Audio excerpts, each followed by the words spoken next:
Olá, sejam muito bem-vindos ao Pode Claramente. Estamos aqui com mais um episódio muito especial para vocês. E hoje, como vocês podem ver, estou sem minha grande amiga aqui do meu lado, a Gabi. Gabi, nós estamos com saudades de você nesse episódio. E hoje nós vamos conduzir esse podcast aqui de uma maneira muito especial também. E eu sou a Renata, como vocês já me conhecem, e vou citar para vocês o versículo que faz parte, que é base do nosso podcast, que é Salmos 119, verso 105, que diz: lâmpada para os meus pés é a tua palavra e luz que clareia os meus caminhos, que é o propósito desse podcast, é baseado, inclusive, nesse versículo, que é trazer clareza para sua mente, para o seu coração, do propósito de Deus, da vontade de Deus, através de testemunhos, através da palavra do Senhor. E cada episódio, todos nós somos edificados. E eu vou dizer para você que, inclusive, nós que estamos aqui apresentando, conduzindo esse podcast, nós somos muito também edificadas, sempre. Sempre saímos assim com um sentimento de Deus, obrigada, Deus, como que o Senhor faz na vida de uma pessoa, como é maravilhoso como o Senhor age. E hoje nós temos um testemunho poderoso, nós temos uma história poderosa que com certeza vai tocar na sua vida, vai trazer transformação, vai trazer reflexão para você e você vai poder ajudar, inclusive, muitas pessoas e ver o quanto que Deus pode fazer na vida de alguém. Estamos aqui com uma convidada muito especial. Amém. Stephanie Mariano. Amém. Stephanie Pereira Mariano. Uma bênção. Muito obrigada por estar aqui. Amém. Vou pedir para você se apresentar um pouquinho para as pessoas, quem é você, de onde você veio, e depois nós vamos entrar na sua história, né? Na história da sua vida, que é tão forte. Então, fala um pouquinho, fala oi pra galera. Amém. Oi, gente. Meu nome é Stephanie Mariano. Eu sou diaconisa na igreja da Sara Capão. Sou mãe, sou noiva, sou filha, sou líder, tenho uma equipe. E Deus tem feito grandes coisas na minha vida, através da graça e a misericórdia dele. E hoje nós iremos falar um pouco sobre alguns assuntos até mesmo polêmicos, né? Que não são tão falados dentro da igreja. Mas eu acredito que, através desse podcast, Deus ele vai falar grandemente com você. Como ele fala comigo todas as vezes que eu conto o meu testemunho. Sim, é muito poderoso. Então, vamos começar aqui. Vou fazer algumas perguntas para você. Queria que você contasse um pouquinho, lá desde a sua infância, um pouco do seu testemunho. Você cresceu, você falou cresceu... Isso. Né, já com contato com o evangelho. Isso. Com a igreja. Então, conta pra gente, assim, como que foi, como que você conheceu Jesus, como foi essa apresentação de Deus na sua vida, desde a sua infância. Amém. Gente, eu cresci na igreja, né? Tem muita gente aqui que vai se identificar com isso também.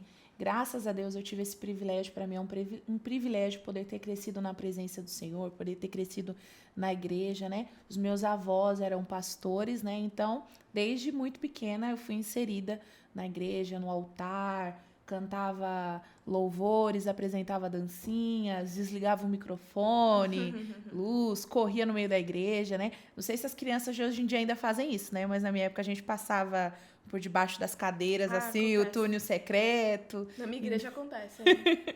Então, eu cresci, graças a Deus, com esse privilégio de poder estar na presença do Senhor.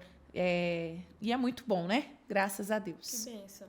E conta pra gente, assim, um pouquinho de como começou, porque você disse, a gente estava conversando, né, bastidores e tudo mais, que teve algum momento de decepção sua Sim. não sei se com a igreja ou com as pessoas.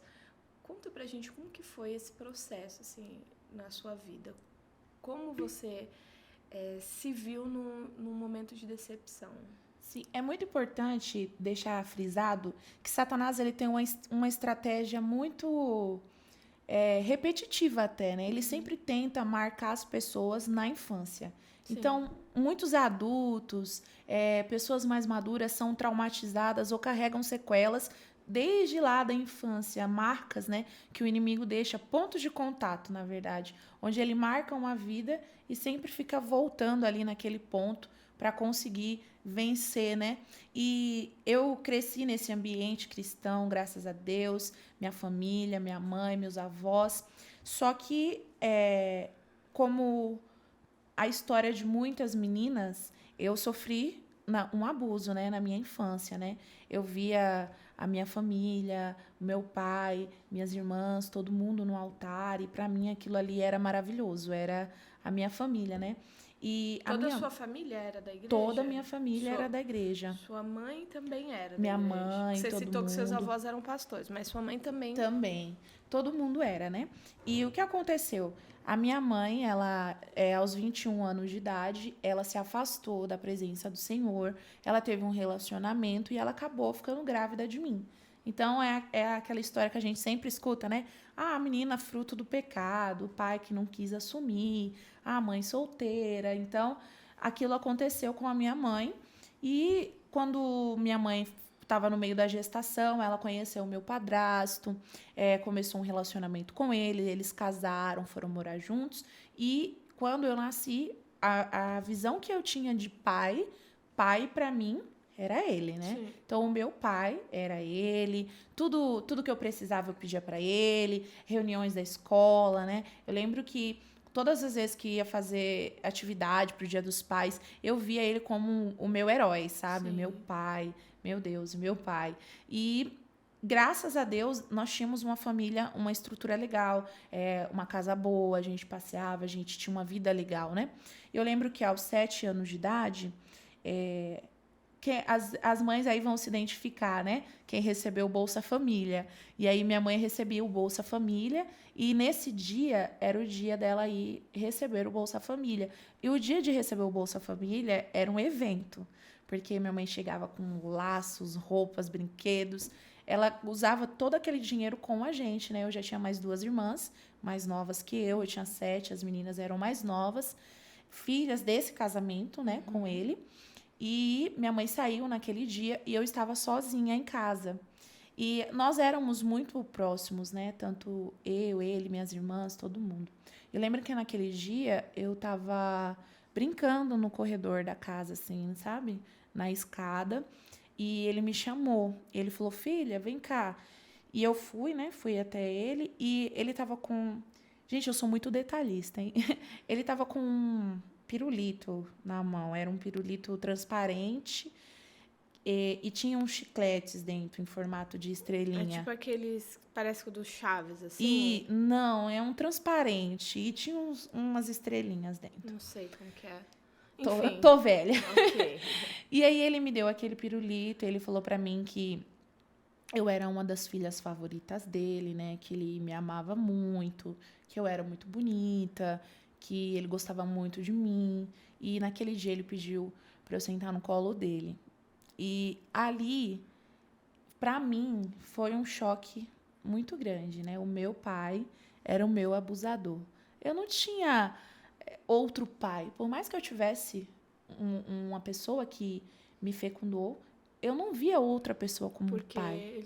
Ele que me criou, ele era o meu pai. Sim. E quando aquilo aconteceu, para mim foi um choque. Eu falei, eu não conseguia entender ainda a dimensão daquilo. Não era um assunto falado dentro das casas, não era um assunto falado dentro da igreja, Sim. não era um assunto falado entre família. Então, eu não conseguia ali, logo de cara, entender o que tinha acontecido. E essa era uma pessoa que era, inclusive, referência. Referência. Ele era muito querido. Ele era muito querido dentro da igreja. Ele era muito querido entre as pessoas. Era uma pessoa muito amada. Então, nem eu conseguia acreditar no que tinha acontecido comigo naquele dia. Assim, é importante nós ouvirmos isso para termos entendimento e cuidado sempre dos nossos filhos. Ter esse cuidado. Entender que não é só porque uma pessoa frequenta a igreja que ela é um cristão. Exatamente. De fato. Porque nós sabemos o que a palavra diz sobre o que é ser cristão. Então, isso é até importante você ouvir e entender que você precisa sempre ter cuidado, se blindar. Inclusive, as pessoas têm muita decepção com igreja, né? Muita decepção com igreja por causa de pessoas. Sim. De pessoas que não condizem com a palavra, que elas não cumprem com a palavra de Deus. Então, esse caso que a Stephanie está mostrando aqui para nós, é muito claro para você entender isso. Não é a igreja, a noiva de Cristo, ela tem sido aperfeiçoada, ela é perfeita, mas as pessoas que estão dentro da igreja, não. E existem pessoas dentro da igreja, existem pessoas boas e também existem pessoas que não têm a boa índole, que são más, são pessoas que muitas vezes usam, inclusive, a igreja como uma carapuça, usa a igreja como uma capa. Se aproveita, Se né? aproveita. E aí as pessoas falam, mas é da igreja. Vamos lá, é da igreja, mas é cristão, de fato? Eu entendo, eu penso muito sobre isso, porque eu falo, gente, existem pessoas boas e ruins em todos os lugares. Em todos os lugares. E na igreja também não é diferente. Nós temos que ter sempre, sim, o cuidado. Nunca deixar de acreditar nas pessoas, não é isso. Mas sempre ter o cuidado. Exatamente. Que esse cuidado, que na época, até hoje, é difícil as pessoas terem esse discernimento, esse cuidado, porque a pessoa já basicamente confia em quando você fala, ele é da igreja. Verdade. E não é bem assim que as coisas devem ser, funcionam. Você tem que conhecer o caráter da pessoa, saber quem é ela de fato. Eu acho que é por isso que tantas pessoas se aproveitam, né, do título de eu sou da igreja. Exato. Mas você é da igreja, mas você é um verdadeiro cristão. Exato. Você segue os caminhos do Senhor. Eu vi uma mulher falando uns tempos atrás, ela não é da igreja, né? E ela falando num vídeo, viralizou até esse vídeo. Ela falando assim, não, vai para a igreja e pede para ajudar com as crianças lá, porque eles sempre precisam. Verdade, eu vi. Eles não vão recusar, a ajuda de vocês. Enfim, tem que ter cuidado, a gente não pode confiar. Muito cuidado. E aí, você estava ali naquele contexto, numa pessoa que era de confiança, entre aspas, para todo mundo, inclusive para você, que foi alguém que criou você. Sim. Desde que você nasceu. Desde que eu nasci, desde a barriga ele estava lá. E aí, com 7 anos... Com 7 anos, gente. E talvez você olhe e fale, mas como que ela lembra? 7 anos de idade, você não lembra de nada. Algo que marca, né? Você sempre vai lembrar. Meu Deus, muito. Claro. Você não esquece. Assim, eu não lembro exatamente os detalhes de tudo como foi. Mas eu lembro de um pirulito, eu lembro de um toque, de uma palavra, de um abraço. Isso tudo ficou muito marcado em mim. E eu lembro que depois eu saí e eu falei... Eu não conseguia entender a dimensão do que tinha acontecido realmente ali comigo. Eu lembro que, acho que uns 2 dias depois, a minha mãe, ele tinha ido trabalhar e eu estava sozinha com a minha mãe.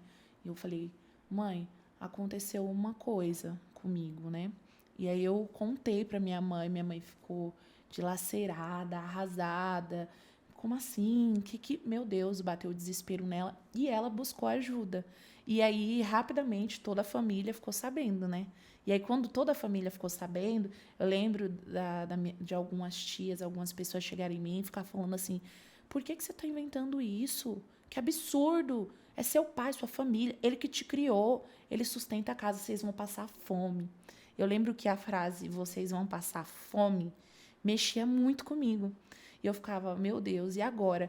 E aí falavam que era mentira, que ele era um homem bom, que eu estava sendo usada pelo inimigo para destruir a família e tudo mais. E aquilo entrou muito no meu coração. Eu falei, nossa, ninguém acreditou em mim. E é o que mais acontece. Sim. É o que mais acontece. Pessoas não acreditarem no que a criança fala, né? Desvalidam muito as crianças. Exato. Ainda mais naquela época. Hoje em dia é um assunto não é tão falado, mas já é mais falado do que antes. Sim. Porque antes isso, poxa, a criança faz uma denúncia como essa, e aí você fala que a criança está inventando uma coisa como aquela. Como que inventa, sendo que a pessoa que estava convivendo com você era o seu herói? Sim. Era a pessoa que você mais idealizava no mundo. Sim. E aí você ficou desacreditada. Nossa, eu fiquei com raiva. E eu também fiquei com muito medo. Medo, porque eu falei assim, é verdade. A gente vai passar fome. É só eu e minhas irmãs, minha mãe. Você se sentiu culpada? Me senti muito culpada. Eu me senti muito suja. O sentimento de estar suja. Muito suja, sabe? Aí eu lembro que depois de um tempo, de muitos conselhos, né?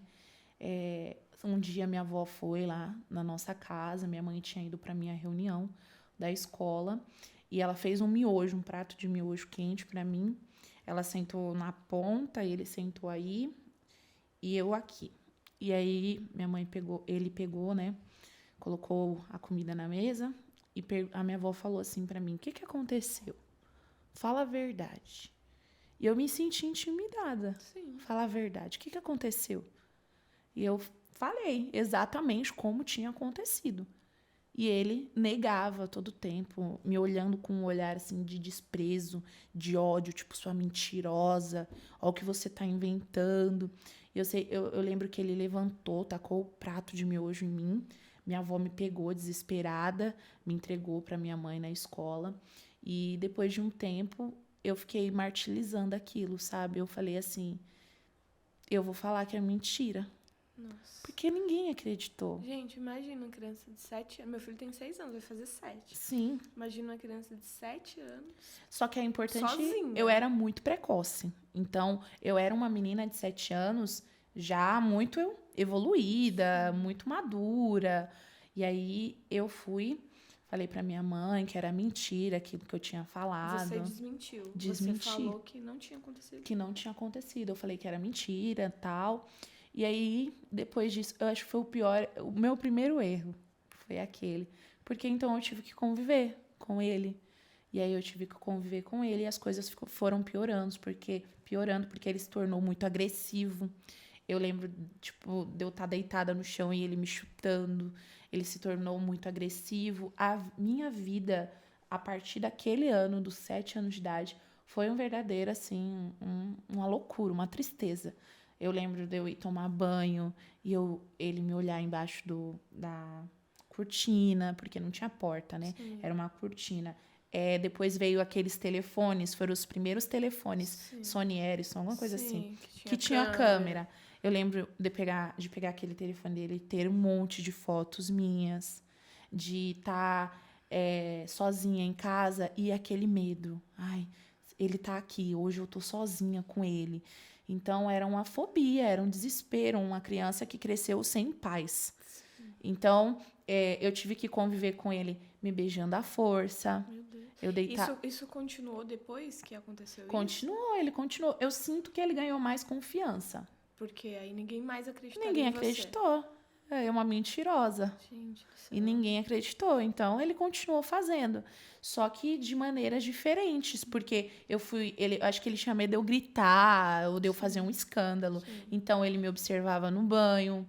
Eu lembro de quando eu estava com uns 10 anos, eu ter chegado da escola mais cedo e naquele dia tinha tido educação física. E aí eu estava me trocando dentro de casa. E quando eu fui ver, ele estava me olhando. Eu me trocar. Então... Gente, eu não conseguia usar um short. Eu não usava short, não usava nada que mostrasse meu corpo. Não tinha paz. Não tinha, porque eu falava, ele vai olhar. E aquilo me machucava muito, sabe? E você não compartilhava isso com ninguém, não conversava sobre isso com ninguém? Eu lembro de ter tentado. De ir na escola, ter falado pra alguma amiga. E eu não lembro quem, não lembro como, nem como foi. Mas eu lembro de ter tentado falar, sabe? Mas com os adultos eu já não tentava mais, porque eu pensava que eles não irão acreditar em mim, não vão acreditar no que aconteceu. E aí eu tive que conviver esse bom tempo, né, com ele, e foi se tornando maçante. E aí eu lembro que entrou vários casos de traições no meio, ele traía muito a minha mãe. Aí foi a vida assim, nossa, só Deus sabe como foi. E aí eu lembro de um tempo depois, eu já estava com 12 para 13 anos, eu falei, né, para minha mãe, ou é eu, ou é ele. Aquilo que aconteceu não foi mentira. Eu não aguento mais essa vida. Nossa. Eu lembro de ter falado claramente para ela, sabe? Claramente. Ou é eu, ou é ele. E aí, depois de um tempo, minha mãe... Eles ficaram separados ainda, morando dentro da mesma casa. Mas as pessoas só deram ouvidos para mim quando surgiu outro caso. Que foi o caso da minha prima. E isso aconteceu na casa da minha avó, né? Em cima da igreja. E aí, quando minha mãe... Minha prima contou, ela falou, olha, aconteceu assim, assim. E sua prima era mais velha? Ela tinha praticamente a mesma idade que eu acredito que ela tenha um ano mais velha, seja um ano mais velha. Sim. E aí ela falou, olha, ele fez isso, isso e isso. Aí a mãe dela era bem mais... Sim. Aí pronto. E também não existia a questão de confiança da mãe dela com o seu padrasto. Sim. Que era uma relação de confiança que existia já com a sua mãe e com as outras pessoas da sua família também. Sim, não tinha por que ela acreditar nele, né? Isso. Ela ia acreditar na filha dela. Claro que... Que ela não convivia com ele, não sabia como ele era no dia a dia. Sim. Ele era uma pessoa muito cínica. Então, ele fingia tudo muito bem. Conviver com ele é quase como uma novela. É uma pessoa mesmo doente da cabeça. Sim. E aí, todo mundo acreditou. Aí começou aquele burburinho, justiça, isso, aquilo. Mas, no final... ressurgiu o seu caso também. Aí minha mãe colocou ele pra ir embora, né? Aí, foi o último contato que eu tive com ele na casa. Eu cheguei da escola, ele tava arrumando as coisas dele. Eu lembro dele estar na pia. E ele falar pra mim, você é muito burra. Eu falei, por quê? Ele falou assim, se você tivesse ficado calada, nós poderíamos ter sido felizes. É uma pessoa que é doente mesmo. Doente. Ele falou, nós poderíamos ter tido filhos, ter sido felizes. Gente. Eu não consigo imaginar o que passa na mente de uma pessoa que fala isso pra uma criança de 12 anos. Porque pra mim, uma menina de 12 anos, ela não é adulta, ela não é formada, ela não deveria... Nós estávamos falando ainda agora, que até os 18 anos a gente acha muito criança, né? Muito. Imagina uma de 12 anos, o que é isso? É uma criança. Eu lembro desse dia, o quanto que eu senti medo. Eu achei que ele fosse fazer alguma coisa. Sim. E eu lembro de eu sair correndo, assim, rápido de casa. E depois disso ele foi embora, ele abandonou as filhas que ele tem com a minha mãe, ele não ajudou com nada, foi embora e sumiu. E aí começou um período difícil, que foi o período que realmente nós quase passamos fome. Que foi o tempo de abrir a geladeira, o armário, não ter nada, minha mãe sozinha, com uma menina de 12 e as outras pequenas. Então, nós passamos muito sufoco. Eu vi minha mãe afundando, assim, depressão. Eu imagino também o estado da sua mãe. Nossa. De culpa como mãe. Como mãe. Ter que sustentar a casa, ter que ajudar, ter que estar ali junto com as filhas num momento como esse. Imagino que deve ter sido algo também, olhando todo o contexto, deve ter sido algo muito era difícil. o tempo que ela também precisava ser cuidada. Sim. Mas a demanda de cuidar foi maior. Sim. Então, eu vi minha mãe emagrecer muito. A casa ficou, assim, uma desordem. E aí, com 13 anos de idade, eu não quis mais ir para a igreja. Porque a minha avó sempre falava para mim, né? Que eu carregava uma marca da promessa. Eu até te contei, né, que eu tenho uma mancha no corpo e ela é em formato, né, do mapa do Brasil. Eu lembro da minha avó orando, falando que eu ia viajar ao Brasil, pregando, que Deus tinha uma promessa na minha vida. E quando tudo isso aconteceu, eu perguntava, tá, Deus tem uma promessa na minha vida, mas onde estava Deus quando tudo isso acontecia comigo? É o questionamento que a maioria das pessoas se fazem. E eu ficava me perguntando, que Deus é esse? Que amor de Deus é esse? E aí, aos 13 anos, eu falei, eu não quero mais igreja. Que foi ali onde acabou uma parte... E começou outra. Aflorou o que estava dentro de você, né? Sim, eu creio que começou a vir as consequências. As consequências, exato. As sequelas, né? De tudo que tinha acontecido. Sim. E ali eu me revoltei. Eu virei uma adolescente rebelde. Parei de falar com a minha mãe. Não falava com as filhas dele, porque eu chamava elas assim, né? As filhas dele. Então começou... A minha mente ficou muito bagunçada. Eu entrei, assim, em depressão, de verdade. E aí eu comecei a ficar muito na rua, porque eu não queria ficar dentro de casa. Porque dentro de casa era uma tristeza, então eu queria ficar na rua. E aí eu conheci as drogas, né? Conheci as drogas, foi um período muito curto, mas marcou muito a minha... com 13 anos. Com 13 anos de idade. Eu conheci um amigo, ele me apresentou as drogas, pouco tempo depois ele morreu. Ele morreu de overdose. Eu me juntei, né, com uma menina na escola e usávamos droga todos os dias. Todos os dias. Não tinha um dia que eu não tava drogada. E sua mãe não conseguia controlar? Ninguém conseguia. Eu lembro da minha mãe atrás de mim na rua, desesperada. Eu lembro da minha mãe me pegar 3 dias desaparecida na rua, assim, pelo braço, me levar para casa. Que você ficava. Nesse nível. 3 dias. Sim.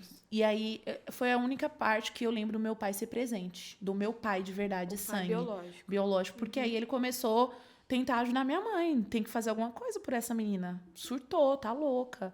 E, nossa, foi horrível. Aí essa minha amiga teve uma overdose também, porém ela... o início, né, de uma overdose, conseguiu fazer tratamento. E pouco tempo depois eu tive o início de uma overdose. Eu bebi uma droga, acabei bebendo o líquido, tive hemorragia interna. Foi uma condição assim horrível. Minha mãe me pegou e eles me internaram. E aí o médico me levou para o CRAS, para um tratamento familiar, e eles me deram alguns remédios que era para tomar para dormir. Eram remédios fortíssimos, né? E aí eu voltei para casa depois de todo esse processo. Ali eu decidi, eu não uso mais droga. Só que aí entrou o quê? Eu também não quero mais viver. Meu Deus. Eu não quero viver com isso. Eu não quero viver com essa culpa. Sim. Porque, por incrível que pareça, o abusado carrega o sentimento da culpa. Sim. Você se sente culpado pelas coisas que aconteceram depois do que aconteceu com você. E aí o sentimento da culpa foi tomando conta. Eu falei, eu não quero mais viver. E aí eu comecei várias tentativas de suicídio, eu me mutilava, eu não queria mais viver. E eu só tinha 13 anos. Meu Deus. 13 anos. E aí foi passando esse período, eu comecei a voltar a ser eu mesma, né? Fiz o tratamento, tudo bonitinho, parei, não usei drogas, não usava mais nada. Só que aí... Você entrou num estado de revolta, tristeza... Depressão. Ter vontade de morrer. Perdeu o sentido da vida. E agora eu queria me encontrar. Sim. Eu não tinha identidade. Sim. Eu não sabia mais quem eu era. Não sabia o que Deus queria comigo. Não sabia quem era Deus. Não sabia nada de mim. E aí começa você buscar a sua identidade. Quem eu sou, de que turma eu faço parte, quem eu quero ser. E aí aquela busca incansável por ser alguma coisa. Então, saía demais, bebia demais, não parava em casa. E entrei num relacionamento. Tive um relacionamento. E aí, nesse relacionamento, foi bem breve, porém, me marcou demais. E como eu não sabia qual era o sentimento de ter um pai, ninguém me educou para ter um relacionamento. Então, tudo que ele falava para mim, eu acatava. Então, eu transmitia aquela ausência de paternidade para dentro do relacionamento. Então, o que você falar, eu faço. A roupa que você quiser, eu uso. Pouco tempo depois, eu fiquei grávida. Fiquei grávida da minha filha. Ela é uma bênção, Isabelle Vitória. Uma princesa. Hoje ela tem 7 anos. 7 anos. Vai fazer 8 agora, em março. E aí... Uma graça, maravilhosa. Aí eu falei, graças a Deus, agora minha vida vai mudar. Aí não deu certo. Apanhava muito grávida, né? E aí eu decidi que era melhor voltar para casa da minha mãe. Voltei, fiquei grávida, ganhei a neném.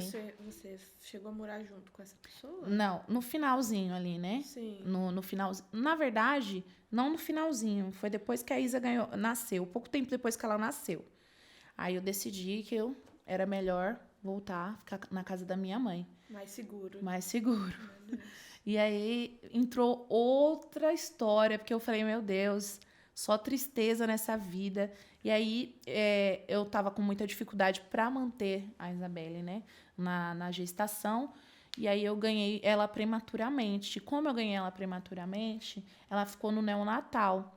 E aí muito tempo de neonatal, né? Eu lembro que a gente... Ela nasceu de quantos meses? Eu ia entrar no 8º mês. Tava entrando no 8º mês.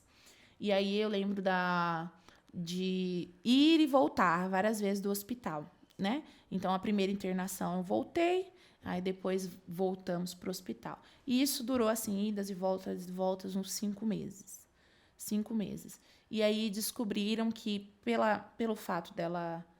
Alguma coisa tinha acontecido, pelo fato dela ser prematura, ela tinha uma dilatação de 2 centímetros, né? No rim. E isso causava inflamação, infecção. E aí ela tinha hemorragia, sangrava, e corria para o hospital. Rasparam a cabecinha dela. Nossa, ela ficava com aquelas coisinhas assim. E eu lembro que ali eu fiz um voto. Eu falei, Deus, se o Senhor tirar a minha filha daqui, Se o Senhor tirar, eu volto para a tua presença. E ela saiu. Olha só. Ela saiu. Eu peguei, fui na igreja, apresentei ela e reconciliei. Só que eu não conseguia ficar firme, porque eu estava muito machucada. Sim. Eu precisava ter realmente um encontro com Deus. Depois de toda essa história que você viveu, desde a sua infância, diria até que desde o seu nascimento, né? Sim. Claro que traz um acúmulo que só Deus pode curar. Eu não via verdade na igreja, né? Eu não via verdade. Pela decepção que você Pela teve. decepção. Eu não conseguia entender Deus. E aí eu não consegui ficar firme. Só que depois de um tempo, eu não conseguia. Eu sentia vontade. Dentro do meu coração, eu sentia que Deus não tinha aquela vida para mim, sabe? Que eu precisava de Deus, mesmo que eu não entendesse tudo que tinha acontecido comigo. E aí eu comecei a trabalhar em uma firma, essa firma de uma financeira, eu trabalho com eles até hoje, só que agora é home office, né? Mas na época eu ia até o escritório. Eu lembro que lá tava um bafafá, todo mundo tinha ido em um tal de revisão de vidas. E aí eu falei, eu quero ir também. Eu quero muito ir.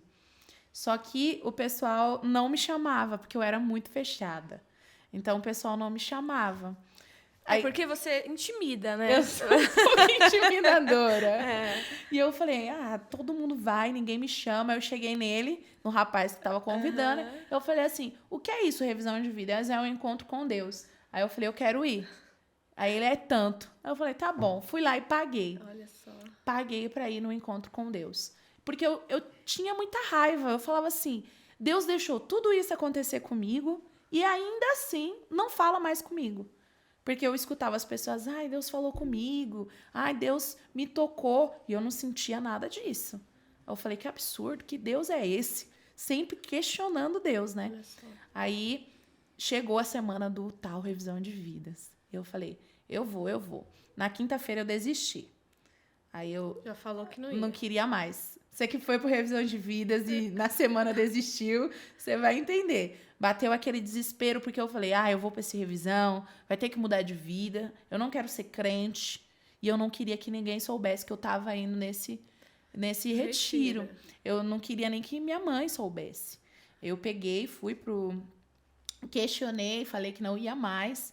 Aí a mãe dele falou, tá bom. Ela também trabalhava lá na empresa. Fala pra ele que você não vai mais. Eu perguntei, e tem como ele devolver meu dinheiro? Ela falou, eu já não sei, conversa com ele. E aí eu saí naquele dia, tive que sair e ir embora. E no ônibus, quando eu cheguei, sabe aquelas irmãzinhas do coque? Sei. Aquelas bem pentecostal? Quando eu entrei no ônibus, tinha uma dessas. E ela tava conversando com uma outra moça. E eu na frente, né, perto da catraca. E ela conversando. E o tempo inteiro ela olhava pra mim. Aí, quem já pisou, gente, na presença do Senhor sabe. Você sabe quando Deus vai falar com você. E aí eu falei, essa mulher vai vir falar comigo. E aí eu fiquei na porta. E daqui a pouco a moça que tava do lado dela levantou. Ela me deu um sorriso. Aí ela me chamou para sentar lá. E eu fui. E eu lembro que de muitas coisas que ela falou, a única que fazia total sentido para mim é que ela falou assim, você faz muitas perguntas para Deus. E agora que Deus quer responder essas perguntas, você quer fugir dele? Olha só. Eu cheguei em casa, arrumei minha mala. Nem questionou mais. Não questionei mais, porque eu achava que Deus não falava mais comigo. Mas ele falava, eu que não conseguia mais ouvir. Sim. Tinha muita coisa dentro de mim, muita bagagem. Então eu não conseguia ouvir a voz de Deus. E aí eu tomei a decisão, né? Peguei e fui pro revisão. E no revisão, nem a pessoa que me levou foi.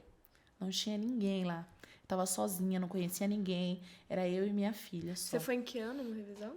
2019, em setembro de 2019. E eu chorava e Deus me lavou, assim.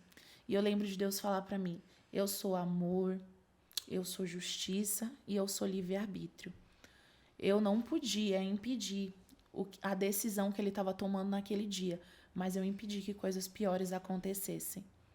E aí Deus me chamou de filha. E ali, pra mim, eu Falei, meu Deus, eu sou filha de alguém. Eu sou filha de alguém. Alguém me ama como filha. E aí, nunca mais, nunca mais. Ali você decidiu. Decidi. E foi radical. Foi uma decisão, assim, radical. Eu lembro de na quinta-feira, na semana do revisão ter saído e na sexta-feira, no domingo ter voltado, eu era crente. E aí o povo mandava mensagem, vamos tal lugar. Eu falava, gente, não dá, não vou mais. E eu fiquei um tempo, né, na igreja do Jardim Capela, até que eu fui enviada. Eu não lembrava dessa parte. Pra mim, você já tava no Capão. Não, eu fui lá pra Capela, comecei a viver lá no Jardim Capela, na Sara Nossa Terra, de lá. Gente, era um sacrifício, porque era contramão. Então, daqui da minha casa pra chegar lá, eram 2 horas. E de Uber, às vezes eu gastava R$70 por dia de Uber. Mas eu ia. Eu entendi o revisão. E assim, eu encontrei na Sara Nossa Terra um propósito pelo qual viver e pelo qual morrer. Aí eu falei, eu gostei disso aqui. O povo é louco. Eu lembro a palavra que eu me apaixonei foi a palavra da visão da igreja. Que eles mostraram lá a escala, Sim. como ganhar, consolidar, treinar e enviar. E aí chamaram uma menina para dar um exemplo, falou, olha, veio por revisão, ela trouxe esse, e esse trouxe mais aquele. Eu falei, uma igreja que realmente se importa com as pessoas. Eu lembro de chegar do revisão de vidas, bater na porta da casa da minha mãe. Eu entrei, depois de 10 anos, eu dei um abraço na minha mãe. Gente, meu Deus. Minha mãe chorava, assim, de se desmanchar. E minha mãe falou assim, o que aconteceu? O que aconteceu nesse lugar? É muito forte, né? Porque eu lembro quando eu cheguei do revisão de vidas, eu ajoelhei assim na cama e eu pedi perdão pra minha mãe também. Falei, gente, como que o revisão, como que Deus faz através daquele lugar, assim. Sim. Impressionante, né? Eu pedi perdão pra ela, eu falei, mãe, me perdoa, me perdoa. Eu lembro de pedir perdão gritando, eu falava, me perdoa, me perdoa. Muito forte. E eu te perdoo, eu te perdoo, eu te perdoo. E eu fiquei repetindo isso, porque às vezes a gente acha que o perdão ele é instantâneo, né? É instantâneo. Você falou, eu perdoo e pronto. Só que o perdão é uma prática. E eu todos os dias, quando vinha aquele pensamento, tipo assim, você é uma abusada. Você não tem nada. Você é uma mãe solteira, uma abusada. Nossa. E aí eu trazia na minha memória, eu perdoei. Eu perdoei, eu não sou isso. E aí quando eu cheguei na igreja, as pessoas me tratavam tão bem, me tratavam com amor, com expectativa. E as pessoas falavam pra mim, nossa, você vai ser uma grande líder. Eu ficava assim, gente, eu sou uma mãe solteira. E aí eu entendi, pra Deus, a minha condição não interferia em nada no que ele queria fazer. Forte. Não interferia em nada. Então eu falei assim, eu vou ser uma líder. Eu vou ser uma líder. Isso que você tava falando até da questão do perdão, né? Eu lembro muito daquele filme da cabana. Nossa. Já assisti aquele filme, sei lá, umas 20 vezes. E todas as vezes a gente chora. Sim. E aí a parte que ele perdoa, né? Que ele começa o processo do perdão. Ele fica repetindo, eu te perdoo, eu te perdoo. Que realmente, assim, é um processo. Esses dias eu conversei com uma moça e ela falou, eu não consigo perdoar. Eu falei, você consegue. Você vai repetir quantas vezes for necessário, que é o que você está falando. Todas as vezes que vier esse sentimento no seu coração. Você repete, você eu perdoo. Vai repetir até isso sair completamente do seu coração. Sim. Você vai ter essa paz em você, em nome de Jesus. Foi até o filme do um trecho do Revisão, foi esse filme. Que ele fala sobre o amor, a justiça e o livre-arbítrio. Uma parte do meu Revisão. E aí eu coloquei em prática o perdão a mim também. Porque eu me sentia muito suja. Me sentia muito indigna. Eu amaldiçoei muito minha vida, minha família, a história da minha vida. E muito contra Deus mesmo. Então, comecei a ter que perdoar a mim mesma. Me perdoando. Eu me perdoo por aquilo que eu fiz. Eu lembro que às vezes eu estava assim, aí vinha um pensamento. Lembra aquele dia? Aí eu falava, eu me perdoo. Eu me perdoo daquele dia, eu me perdoo daquela atitude, eu me perdoo de ter tentado tirar a minha vida, eu me perdoo. E eu fui vivendo realmente o perdão, né? Graças a Deus. E assim, Stephanie, você falou que quando você chegou na igreja, as pessoas começaram a dizer que você seria uma grande líder. E assim, quando chega alguém na igreja, a gente cria uma expectativa assim... da vida da pessoa, assim, ver o quanto que Deus... Porque quando você, na sexta-feira, você olha para a pessoa do Revisão de Vidas, ela tá de um jeito. No domingo, Tá junto. a face muda, tudo muda. E você fala, meu Deus, como que o Senhor pode fazer grandes coisas assim na vida de alguém? E realmente existe uma expectativa, só que assim... a gente olha, desde o começo, olha para você e a gente vê que você tem um chamado para liderança. Isso, você sempre foi uma líder, porque tem o líder natural, né, que dizem. Sim. Você sempre teve essa pegada, assim, de influência, de liderança? Ah, sempre. Desde criança, minha mãe. Desde criança. Se sentar pra conversar com a minha mãe, ela vai te contar a história. Ela fala que eu não dava paz nem na creche. Olha Era só. muito chamada na escola, porque eu não dormia, eu sempre fui muito agitada, então eu não conseguia dormir na creche e eu não deixava também ninguém dormir. E quando você chegou na igreja, quando falaram isso pra você, você acreditou? No começo, não. No começo, não. Eu falei, líder não. Líder não, ainda tenho muita coisa para ser tratada. Então, eu centralizava toda aquela dor ainda. Sim, sim. E aí, aí me enviaram, fui pro Capão com o pastor Pedro, com a pastora Raíssa, né? Fui pra igreja do Capão. E depois eles foram enviados, que eles foram pro São José. E aí chegou o tempo, o pastor Júnior chegou em mim e falou, olha, nós queremos você na liderança, tivemos uma conversa muito madura. Eu falei, meu Deus. E eu lembro de perguntar para Deus, por que eu quero ser líder? E aí eu lembro muito que um versículo que marcou muito é a história de Esther, que Esther estava ali, né, no reino, e aí chegam até ela e falam, olha, o teu povo vai morrer.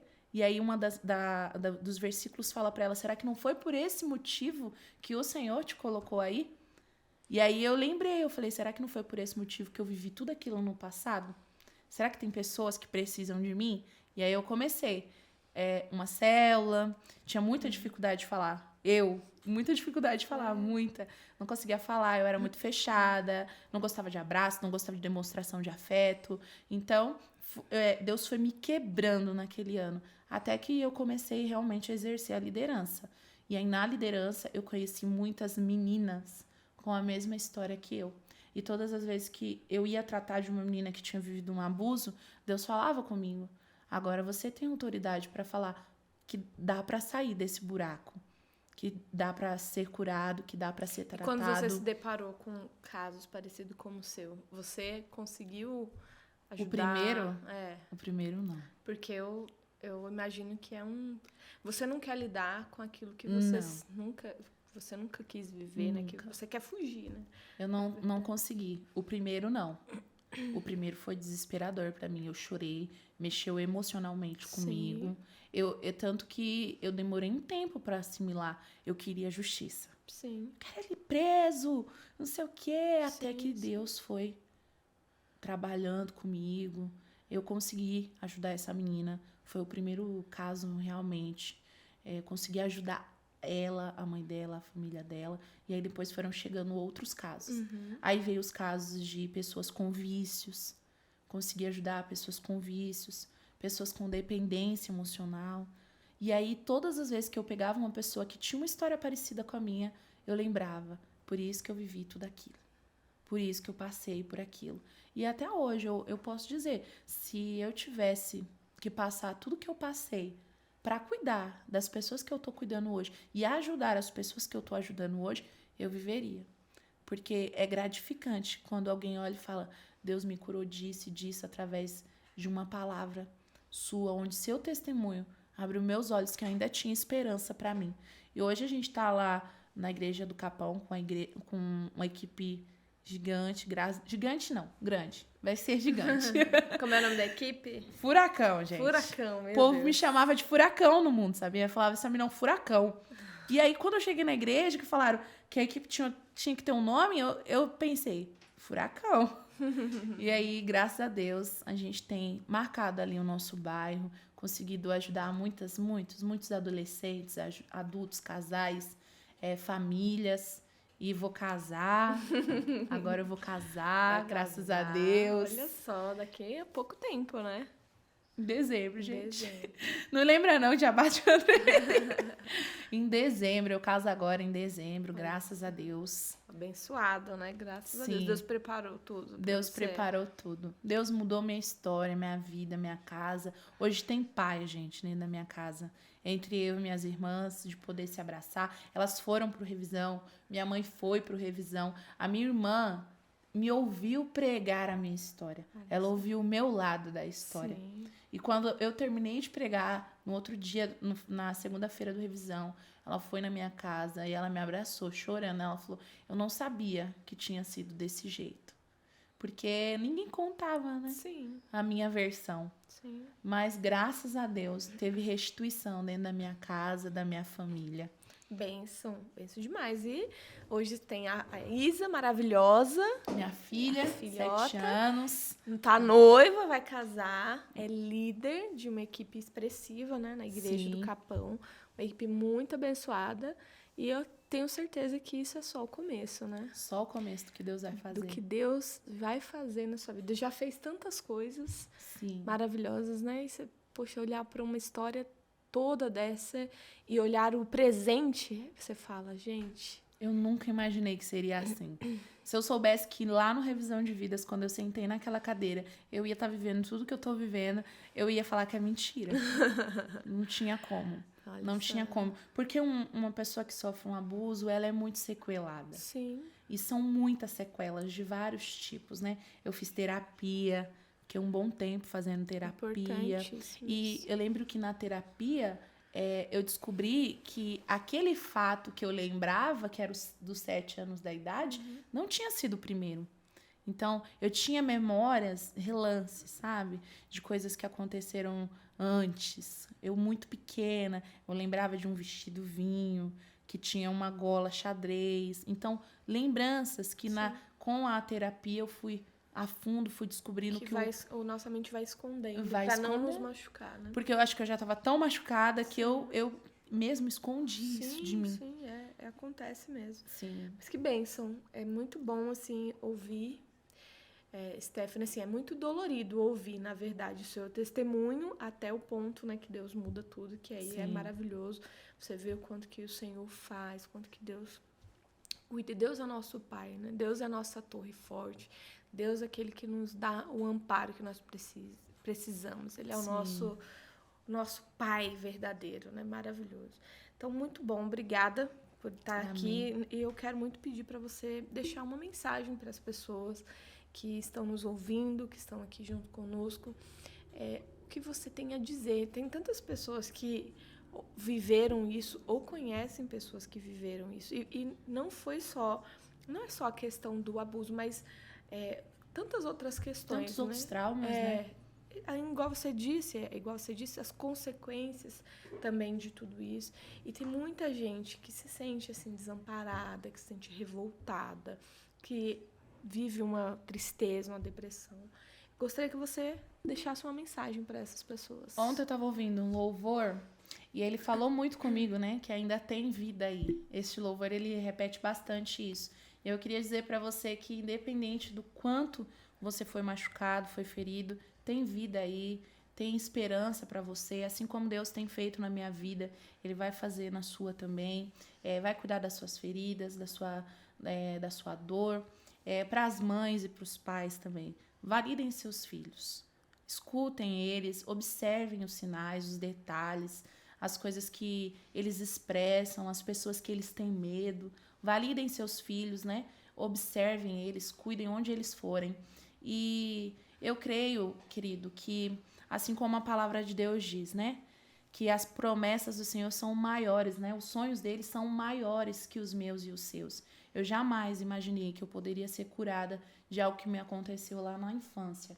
Mas Deus, ele trouxe cura para a minha vida e através da minha vida ele tem trago cura para muitas outras pessoas. E é isso. É isso. Muito bom. Muito obrigada por estar conosco até aqui. Muito obrigada, Stephanie. Querido, que você seja muito edificado, abençoado, que você creia no poder de Deus, de restituição, de restauração, de recomeço. O Deus que escreveu uma história para a sua vida. Amém? Então, até o próximo episódio. Tchau, gente. Compartilha com quem precisa. Nos segue lá nas nossas redes sociais. Amém.